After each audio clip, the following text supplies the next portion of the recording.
Hello everyone, তো আজকে ছিল আমার প্রথম টেস্ট এক্সামিনেশন। তো সেই কারণেই দেখো আমি কিন্তু রেডি শেডি হয়ে বেরিয়ে পড়েছি কলেজে যাওয়ার উদ্দেশ্যে। মনের মধ্যে একরাশ টেনশন নিয়ে আমি রাস্তা দিয়ে চলে যাচ্ছিলাম কলেজ যাওয়ার পথে।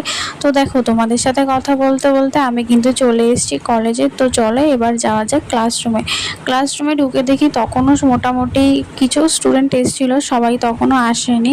তো আমি এখানে বসে পড়লাম, একটুখানি নিজের লাস্ট যে প্রিপারেশন ছিল সেটাই এখানে করে নিচ্ছিলাম। আমার টেস্ট এক্সাম শুরু হয়েছিল 12টা থেকে 3টে পর্যন্ত।